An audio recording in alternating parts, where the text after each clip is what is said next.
Years ago, I was homeless, addicted, and ready to die. And if you would have told that version of me that one day I would be sitting here in front of a camera talking about Jesus on the internet, I would have laughed in your face. I wouldn't have laughed at you because I didn't believe in God or I had a resentment towards God, but I would have laughed at you because I did not believe that I was good enough for God. I did not think that God wanted anything to do with me. And honestly, I really believe that there are a lot of people that feel that way. I think that there are a lot of people that believe that they have to fix themselves or change in order to, get ready to be in God's presence or be worthy to be in God's presence. And that is just so far from the truth. Jesus himself says, "Come as you are." I think that there are a lot of people watching this right now that believe that they are too far gone or that they have messed up too much or hurt too many people or asked too many questions. And that is really what I want to talk about today is questions. I met Jesus late last year and I've done nothing but ask questions every single day. And one thing that I've realized is that so many people believe in the Bible, but they somehow see a completely different God from each other. I think that some people see God as loving, some people see God as angry. I've seen that, there's some people that say church saved their life, and I've also met people that church has hurt them and been the reason why they've walked away from God. And I think that a lot of us are quietly trying to figure out who God is, while at the same time being terrified to admit that we are confused. And I believe that the majority of human suffering comes from fear. A lot I've been afraid to ask questions before because I thought that, I would have sounded stupid or, it was a dumb question, but there's no such thing as a dumb question. I think that when someone tells you to stop asking questions, that's a red flag. I also believe that one of the biggest lies people believe is that asking questions means that you don't have faith. For me, one of the things that I feel like prolonged my coming to God moment was the doubt, believing that the doubt that I had disqualified me from being able to have a relationship with Jesus. And God is outside of space and time. Think about that feeling of doubt and how small and what a human emotion that is. God is bigger than your doubt. 100%, a million percent. God is so much bigger than your doubt. It's okay to have doubt. Even the his disciples had doubts. When he revealed himself to Thomas, when I was reading the part where Jesus reveals himself to Thomas and he tells Thomas, "Put your hand in my wounds, touch my side." I had a revelation. Even the people that knew Jesus personally had doubts. You think that if the people that walked with him didn't have doubts, we're not allowed to have doubts? That is that is a lie. That is deception. And like I said a minute ago, the moment somebody tells me to stop asking questions, that is a red flag for me. Because if something is true, it should be able to withstand questions, right? The truth will not change no matter what questions you ask.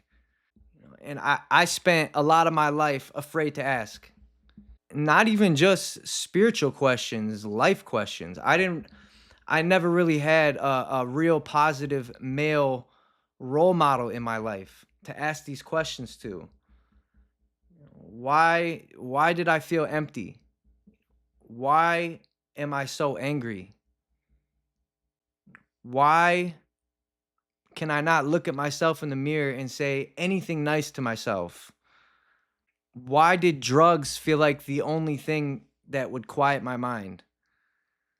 Why did I feel unworthy of love?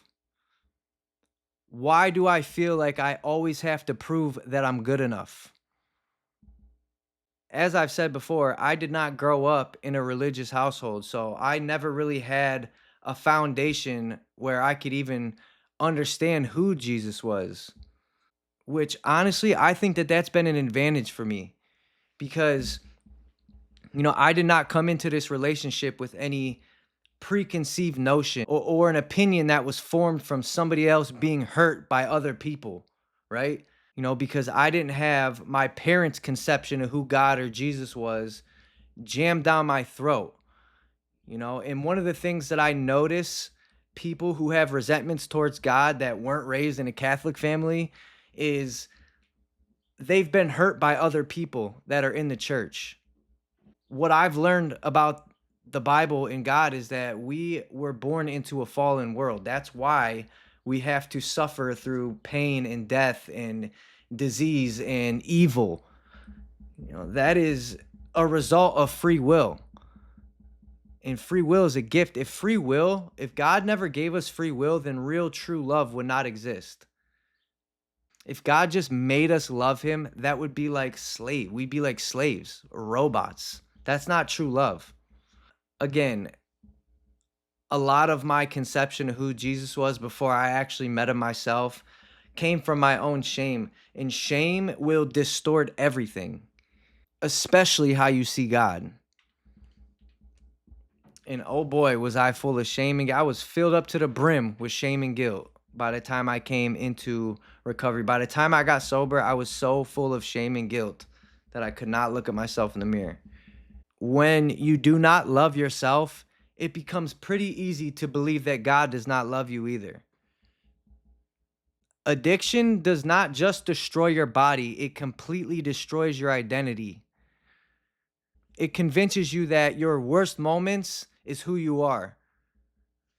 You stop saying, I made mistakes, and you start saying, I am a mistake. And that is where I was. And when you live in addiction long enough, you stop imagining a future for yourself. I had not imagined marriage for myself, that I would be worthy to be somebody's husband. I stopped imagining purpose. I was not eligible for peace or healing or family or love. I was solely focused on surviving the next day. And I know that some of you watching this know exactly what I mean by that. You're not even living anymore. You're just trying to make it through the night. That was me. That was where I was at. There were absolutely nights where I genuinely hoped that I would not wake up the next morning. And the crazy thing is even in those moments, God was still pursuing me. God was waiting for me. And that's so hard to believe. When I was in that moment, I couldn't see God anywhere around me. But I know now that I'm able to look back with a clear mind that he never left. I've met addicts that found Jesus in a rehab before they ever found him in a church building. I am one of those addicts that found Jesus in a rehab before I even came close to finding him in a church building. And I know that that statement probably bothers some religious people, but it's true. When you hit absolute rock bottom, all of the fake nonsense seems to disappear. Like I said earlier, like we all believe in the same Bible, but there's 25 different denominations. And they all stay. The only thing that separates those denominations is some kind of an agreement between two humans. That's the fake stuff I'm talking about. When your image disappears, your ego disappears, and pretending disappears. And I was finally able to become honest. And I believe that honesty is where a lot of people first encounter God. It's like when you have nothing left but God, that's a powerful thing, dude. When you have nothing left, God is still there. That's where I met him. I did not meet Jesus because I cleaned up my life. I met him while my life was still a mess, honestly. Because even though, like I said, I met him late last year, my wife and I celebrated 3 years of sobriety April 20th. Okay. I met Jesus in 2025. Our sobriety date is April 20th, 2023. But my life, although I was sober, it was nothing compared. My life was nothing compared then to what it is today, now that I have Jesus in my life. And it was not an overnight thing or a magic thing. It happened slowly. It really did. It's it's been less than a year, but I can honestly say that my life is I do not even recognize myself, honestly. I'm going to try to elaborate on that a little bit. So, there's been so many things that have changed in both of our lives, and it's like an inside out thing, right? Things that were normal to me my whole life. I grew up listening to rap music, thinking it was cool to smoke and chase girls and chase money. I can't even like, man, dude, Drake's album came out this weekend or this week, and I'm like, I couldn't even be really that excited about it. Honestly, I have been listening to it a little bit, but I really don't listen to rap anymore. It don't sound the same to me. And I think that has a lot to do with the fact that I can't even pretend like I relate to that kind of stuff anymore. The things that I used to think were cool are the opposite of cool to me today. We quit vaping. I quit swearing. Well, listen, I'm still working on that. Okay. I have not swore in any of my videos. If you watch the first big podcast I did on Get a Grip, oh my gosh, I said the F word more times than I can count. And when I watched that back, I was mortified. I was like, oh my God, I cannot believe I talk like that. That was before I met Jesus, okay? But after watching that, I vowed that I'm not going to swear in any of my videos anymore. And if you can, the data don't lie. You can go back and look at the dates and the times. I have not swore in my video since I did that podcast. And I'm proud of that. I'm still working on eradicating that from my personal life, but I don't think the same. I don't like the same things. I don't even talk the same. We quit vaping. Our diets are different. I won't buy clothes if they're not 100% cotton or linen. That is so weird. No one taught me that growing up. And to me, that is evidence of a supernatural presence. That is evidence that is beyond human explanation. The way our brains work is confirmation bias. Our brains are wired to continually search for evidence that support our beliefs. So I'm looking for evidence, right? Of is this thing real or not? The things I just mentioned to you, that's a short list of the changes that have been made inside of me that is beyond my own doing. I think that people experience God differently because people experience people differently. Some people were introduced to God through love, and there are probably more people than that were introduced to God through fear.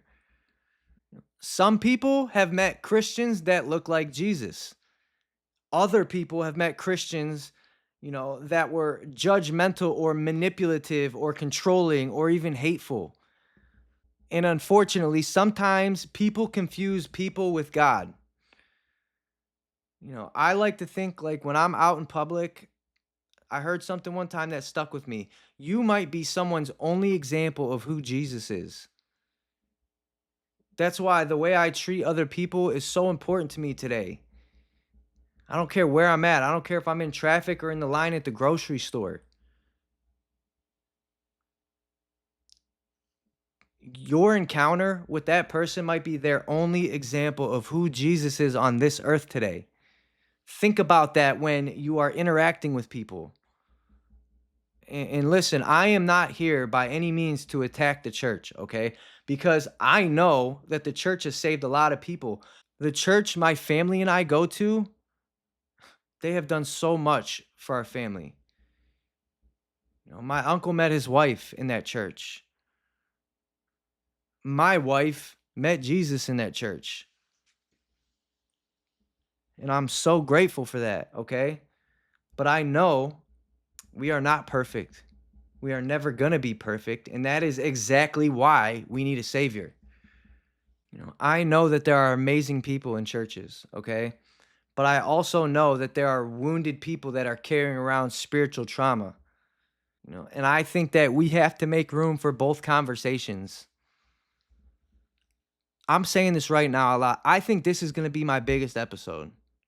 What we're doing right now, I think that this episode that I'm recording right now is going to be the biggest episode that I've ever recorded, because up until now, I've kind of been tiptoeing on the line with this, okay?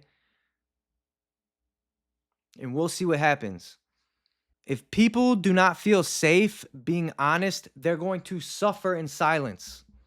Questions change my life. If you go on my TikTok right now, pretty much every single day I'm posting a video that's asking a question, asking people that have more experience in this thing than I do. What's cool about that is I get a plethora of different answers. I don't got to just settle for what I'm thinking or wondering. I can look at all the things that people say and take what I can and leave what I don't want. And I think that what a cool time that we live in. What a time to be alive. We were born for such a time as this. That's what that verse means. Well, that's one thing. That's part of what that verse means. I also think it means that there's never going to be another one of you. You were born for such a time as this, and you are fearfully and wonderfully made. That means there's never in the history of history going to be another one of you. Questions changed my life, and questions led me toward God instead of away from Him. I feel like people get intimidated by prayer, but all prayer is talking to God or talking to Jesus. You don't got to have some fancy thing. My prayer started out as this simple right here, on my knees, up against my bed before I go to sleep at night. Jesus, if you are real, please reveal yourself to me. Wring my heart out. What do you want me to do? If you are real, reveal yourself to me. Over and over and over again, night after night after night. That was my prayer. And sometimes I go back to that prayer because I still have doubts. And I'm not afraid to admit that. And I hope somebody watching this video takes solace in that and say, "Hey, I'm not alone. I also have doubts. You're not alone. I have doubts." My prayer was, Jesus, if you're real, reveal yourself to me. If you're real, show me. Not, make me religious. I think religious is silly. I think Jesus was against religious. That's just what I've observed. And slowly, things begun to change for me. And it started internally. It started inside of my body, inside of my heart, and it started working its way out. And then, the people around me started seeing a difference. So it went from internal to external. And I think that's the goal. I started seeing myself differently. For the first time in my life, I started believing maybe I'm not worthless. The world will tell you that you're worthless, that you're here by chance. That's not what Jesus tells you. God calls us by our name. The world calls you by your sin. The world calls you by your mistakes. Maybe my life does have purpose. I believe that God preserved me through heroin addiction so I could do exactly what we're doing right here, right now. And that's awesome to me. I'm not going to stop doing this. I don't care if my videos get 1 view. I'm still going to keep doing this. And with that being said, if you are watching this, help me with that, please. It really helps when you engage with these videos. It helps other people that need to see them see them. I'm no YouTube master, but I do know that when you comment on people's videos and you like them and you engage with them, it pushes it out there further. So please, I'm asking for that favor from you. If you're watching this, if you've made it this far in the video, help me with that, please. I believe that I am living in my purpose right now. God does not waste your pain. I was able to turn the thing that almost killed me into my purpose. And I am proud of that. I'm grateful for that. Had I not went through addiction and homelessness, I would not be able to say the things that I'm saying right now. 3 years ago, I was homeless. Today, I'm married to an incredible woman. I'm building a platform where I'm able to help other people who are still suffering with what I suffered through. I'm speaking openly about the faith that I have. Right in front of your eyes, I'm healing and I'm growing. That is why I think that this is going to go to the moon. I believe that what I'm doing is going to go to the moon because I'm able to get on this camera and get vulnerable in front of you guys. And none of that happened because I suddenly became perfect. It only happened because I stopped running from the truth. And I know that there's someone watching this right now thinking, yeah, but you don't know what I did, or you don't know how messed up I am, or you don't know how many people I've hurt. No, you don't understand how messed up I was, and how many people I hurt, and how many people I lied to, and how many people I stole from. And if God can pull me out of that hopelessness and out of that, despair and self hatred, He will meet you too, wherever you're at. You don't even got to come to Him, He'll meet you wherever you're at. He's waiting with His hands out to pull you out of the dirt like He pulled me out of the dirt. And that is why we've created everything that we're building with the Gandee Show. The journals. The journals. I'm doing some crazy stuff with these journals right now. I'm so excited. We got 3 out right now. We got this one for recovery. We got one for what we're talking about here. If you're trying to grow closer to God, we got a faith journal. And we got one that's neutral that anybody can use. You don't got to be in recovery or even trying to grow closer to God. But all 3 of them are available on Amazon. I will link them in the description below this video. Okay. But with the recovery journals right now, so I was just voted to be the chair of the alumni program for the drug court that I graduated, right? I'm working with the coordinator for the jail treatment program to get these journals into the hands of the inmates, and I am so excited about that. Also, if you want to partner with us and you want to help donate journals to treatment centers in your area, please reach out to me. I would be so happy to do that. And I would like to donate some too, If you are willing to donate journals to treatment centers in your areas, I will donate some too. You can reach out to me. The email's in my bio, or I'll also link it. You'll see it in this video right now where we're talking about it. I'll put it up on the screen. I'll make it as easy as possible for you to get a hold of me. We got, the guided meditations, which the link to those will be in the description of this video as well, and the Sunday Zoom meetings, okay? Healing does not happen in isolation. Relapse happens in isolation. If I start to isolate myself, that to me, that's a sign that I'm heading towards a relapse. Sometimes people just need a safe space to be honest, safe place to ask questions, and a place to be able to heal without pretending or putting on a mask. So if you are struggling right now, if you are rebuilding your life or trying to get sober, questioning everything like I was and still am, or if you feel lost spiritually, I need you to know that you are welcome here. Come as you are.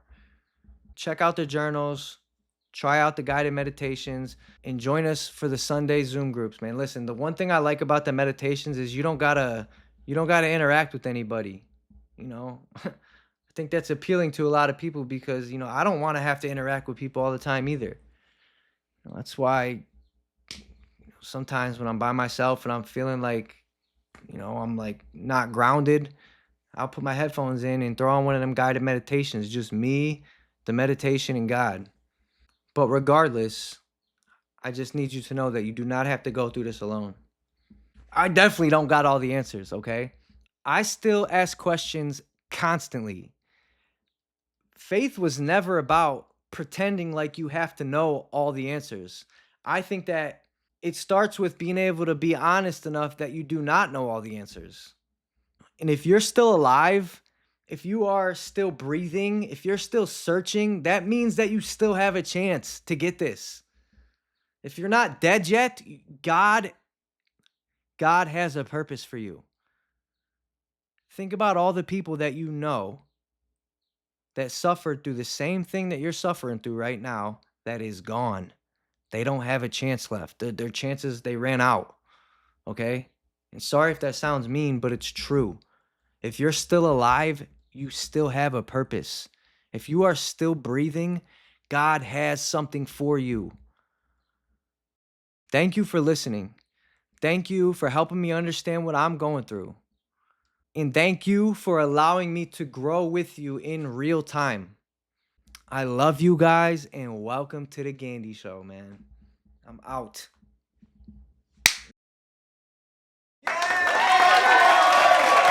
Wow!